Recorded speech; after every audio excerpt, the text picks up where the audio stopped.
নেই কাজ তো খই ভাজ। আর আমি কাজের জন্য আমার মেয়েটাকে কয়েকদিন ধরে শুধু ফাঁকি দিয়ে দিয়ে বেড়াচ্ছি। কয়েকদিন ধরে এসে শুধু বিরিয়ানি খাবে, পোলাও খাবে, এগুলো শুরু করেছে, কিন্তু সময়ের অভাবে আমি সেটা করেই দিতে পারছিলাম না। আজকে একটু বৃষ্টি বৃষ্টি আবহাওয়া, তাই আর দেরি করিনি। মেয়ের বাবাও বলল আজকে বৃষ্টি ঠান্ডা আছে, আজকেই করে ফেলো। কয়েকদিন যা গরম পড়েছে, মেয়েটাও একটু অসুস্থ ছিল, তাই সেই জন্যই আজকেই করা। আসসালামু আলাইকুম, কেমন আছেন সবাই? আশা করছি আলহামদুলিল্লাহ আপনারা ভালো আছেন, আমরাও ভালো আছি। এই যে গল্প করতে করতে বিরিয়ানি রান্না শুরু করে দিয়েছি। আমার বিরিয়ানিটা সবসময় এরকমই, একদম সিম্পল।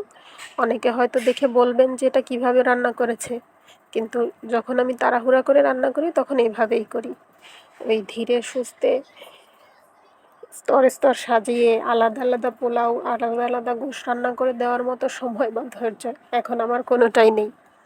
যাই হোক, কয়েকটা আলু একটু বড় বড় করে কেটে একটু অরেঞ্জ ফুড কালার আর লবণ দিয়ে মাখিয়ে ভেজে নিয়েছি। প্রথমে আমি একটু কড়াইতে বেশি করে তেল দিয়ে দিয়েছি, যাতে সেই তেলেই আমার রান্নাটা হয়ে যায়। আলুগুলো ভালো করে ভেজে তুলে রেখেছি। তারপরে আবার এই যে মাংসের টুকরোগুলো একটু ভেজে নিচ্ছি। মাংসটা আমি একদম ছোট ছোট করে কেটেছি, যাতে রান্নার মশলাটা সুন্দর করে মাংসের ভিতরে ঢুকে যায়। আর ভাজার সময় আমি কোনো লবণ দিইনি, শুধু একটু লাল মরিচের গুঁড়া দিয়েছি, যাতে রঙটা সুন্দর হয় কিন্তু কোনো পানি না ছাড়ে। গোশটা একটু ভালোভাবে ভেজে তুলে রেখে আমি সেই তেলের মধ্যেই 4টা পেঁয়াজ মাঝারি সাইজের কুচনো সেটা দিয়ে দিয়েছি। একটু নাড়াচাড়া করে তারপরে দিয়ে দিয়েছি রসুন বাটা, এরপরে দিলাম আদা বাটা।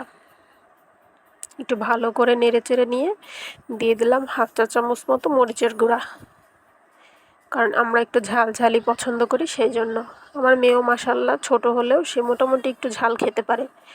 এরপরে দিয়ে দিলাম জিরা আর সব ধরনের গরম মশলা, তার সাথে জয়ফল জয়ত্রী এটা বাটা। এটা একটু ভালো করে মিশিয়ে নিয়ে মশলাটা কষানোর জন্য একটু পানি দিয়ে দিয়েছি। এই পানিতে মশলাটা কাঁচা গন্ধটা যাতে চলে যায় সেই জন্য অপেক্ষা করব। মশলাটা কষানো হয়ে গেলে তার ভিতরে আমার ভাজা গোশ আর আলুটা দিয়ে একটু নেড়েচেড়ে নিয়ে আমি ঝোলের পানি দিয়ে দিয়েছি, কারণ আলুটা তো সিদ্ধ হতে হবে, একটু বড় করে কেটেছি যেহেতু, একটু নাড়াচাড়া করে নিয়েছি। আর এই পাশে আমি রাইস কুকারে এই যে পানি গরম বসিয়ে দিয়েছি, কারণ আমি চালটা ভাজবো না, আমি একবারেই বসিয়ে দেব। উপর থেকে একটু বিরিয়ানির প্যাকেটের যে মশলা থাকে সেটা দিয়েছি।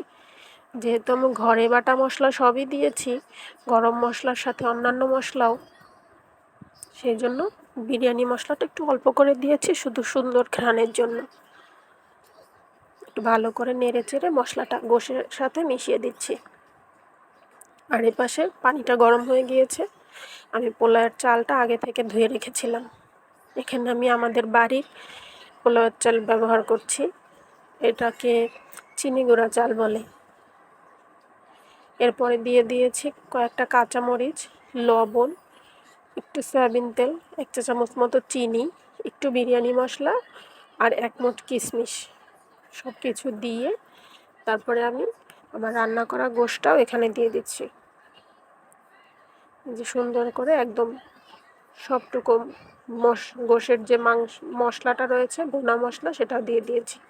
তারপরে 1 কাপ মতো গরুর দুধ দিয়েছি, আর এই যে আমার ঘরে বানানো ঘি, সেখান থেকে 1 চা চামচ মতো ঘি ভরে দিয়ে দিয়েছি, দিয়ে ঢেকে দিয়েছি। মাঝে এই যে একবার ঢাকনা খুলে 5-7 মিনিট পরে নাড়াচাড়া করে দিলাম।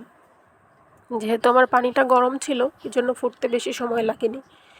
কিছুক্ষণ পরেই এই যে রাইস কুকারের সুইচ একাই উঠে গিয়েছে। একটু নেড়েচেড়ে এটাকে দমে রেখে দিব, তাহলেই এটা হয়ে যাবে। আজকের মতো তাহলে এ পর্যন্তই রাখছি। সবাই ভালো থাকবেন, সুস্থ থাকবেন। আল্লাহ হাফেজ।